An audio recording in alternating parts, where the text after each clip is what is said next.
CNN نے گزشتہ روز ایرانی ٹیلی ویژن پر اسرائیلی حملے کی ویڈیو بھی جاری کر دی ہے اور رپورٹ میں دیکھا جا سکتا ہے کہ کتنی زیادہ تباہی ہوئی ہے۔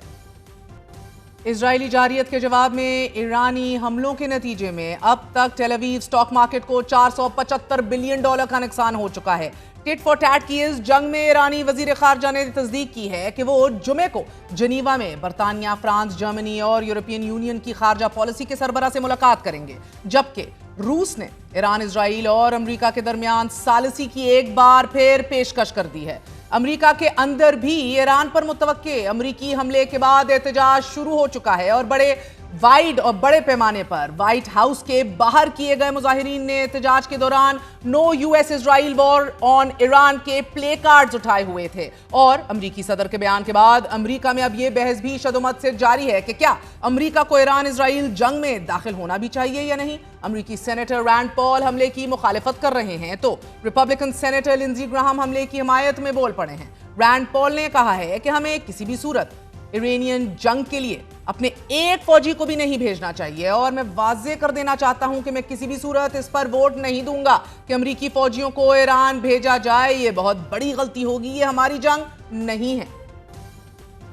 ہمارے ساتھ پاکستان میں تعینات ایرانی سفیر موجود ہیں، ان سے جاننے کی کوشش کرتے ہیں کہ ایران کیا سوچ رہا ہے، اگر امریکہ نے حملہ کیا تو اس کا جواب کیسے دیا جائے گا، اور آج رات اتنی ضروری اور اہمیت کی حامل کیوں ہے بقول ایران۔ ہمارے ساتھ موجود ہیں doctor Reza Amiri. Mister ambassador, thank you very much indeed for joining in. پہل فرمائی دیجیے گا، اسرائیل کے وزیر دفاع کیٹس کا یہ کہنا ہے کہ ایران کے سپریم لیڈر آیت اللہ خامنئی کو ختم کرنا ملک کے جنگی مقاصد میں سے ایک ہے۔ اس سے پہلے آپ دیکھ چکے ہیں کہ صدر ٹرمپ نے بھی یہ کہا ہے کہ فی الحال ہم سپریم لیڈر کو نہیں مار رہے۔ کیا ایران کے راہبر اعلیٰ آیت اللہ خامنئی جو ہیں وہ محفوظ مقام پر ہیں؟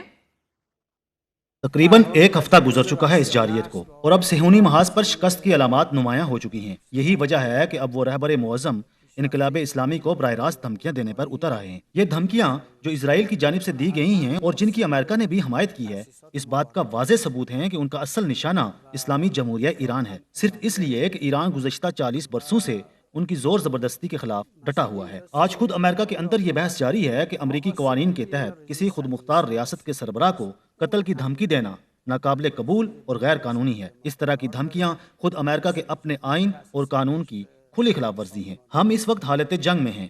ہم نہ صرف اپنے وطن کا دفاع کریں گے بلکہ اپنے قائدین، بالخصوص رہبر معظم انقلاب اسلامی کی حفاظت کو بھی اپنا قومی اور دینی فریضہ سمجھتے ہیں۔ انہوں نے یقیناً اسلامی دنیا کے شدید رد عمل کو دیکھ لیا ہوگا۔ اگر وہ کسی بھی قسم کی حماقت کے مرتکب ہوئے تو دنیا بھر کے مسلمان امریکہ کے تمام مفادات کو نشانے پر لے آئیں گے۔ صہیونی حکومت کی طرف سے اس قسم کی دھمکیاں کوئی حیرت کی بات نہیں، کیونکہ اس کا مقصد یہ ہے کہ اس جنگ کو عالمی سطح پر پھیلایا جائے اور امریکہ اور مغرب کو براہ راست جنگ میں جھونکا جائے۔ ہم امریکہ سے حیران ہیں کہ وہ ایسی کھلی اشتعال انگیز اور غیر قانونی دھمکیوں کی حمایت کیوں کر رہا ہے۔ اور ایمبیسڈر صاحب، ایران میں ہو کیا رہا ہے as of right now? Intelligence headquarter پر بھی اسرائیل نے حملہ کیا ہے بقول اسرائیل، اور گو کہ ایرانین میزائلز جو ہیں انہوں نے بڑا سیریس ڈیمیج کیا ہے 4 اہم ترین مقامات پہ سینٹرل اور سردرن اسرائیل میں۔ لیکن اسرائیل نے جو 5 ایرانی جوہری مقامات کو نشانہ بنانے کا دعویٰ کیا ہے، کیا آپ اس کی تصدیق یا تردید کر سکتے ہیں کہ ان میں سے کتنی پلانٹس کو نقصان پہنچایا گیا ہے؟ کیونکہ IAEA نے بھی یہ کہا ہے کہ زمین پر موجود عمارتیں جو ہیں وہ تباہ ہو چکی ہیں۔ بہرحال یہ ایک وحشیانہ اور تباہ کن حملہ ہے جس میں امریکہ اور یورپ کے جدید ترین ہتھیار استعمال ہو رہے ہیں، اور صہیونی حکومت مسلسل حملے کر رہی ہے۔ اس میں کوئی شک نہیں کہ ہماری تنصیبات کو نقصان پہنچا ہے اور یہ سلسلہ ابھی جاری ہے۔ سوال یہ ہے کہ کیا صرف ہم ہی نقصان کا شکار ہوئے ہیں یا صہیونی حکومت کو بھی زک پہنچی ہے، کیونکہ وہ بھی ہمارے میزائلوں کی زد میں ہے۔ اسرائیل کی کئی اہم تنصیبات، انٹیلیجنس، فوجی اور سیکورٹی ادارے شدید متاثر ہوئے ہیں۔ آج ہی آپ نے دیکھا کہ صہیونی حکومت کے وزیر قومی سلامتی نے الجزیرہ چینل کی نشریات پر پابندی لگانے کا اعلان کیا، کیونکہ وہ وہاں کے حقیقی حالات کی تصاویر اور خبریں دنیا تک پہنچا رہا تھا۔ اس نے پولیس کو حکم دیا کہ جو کوئی اس چینل کو دیکھے گا اس کے خلاف کارروائی کی جائے۔ یہ ایک کھلی جنگ ہے، ہم پر بھی حملے ہوئے ہیں اور ہم نے بھی جوابی کارروائی میں نقصان پہنچایا ہے، لیکن جو فریق اس وقت گھبراہٹ اور بوکھلاہٹ کا شکار ہے اور جو میڈیا کو خبریں نشر کرنے سے روک رہا ہے،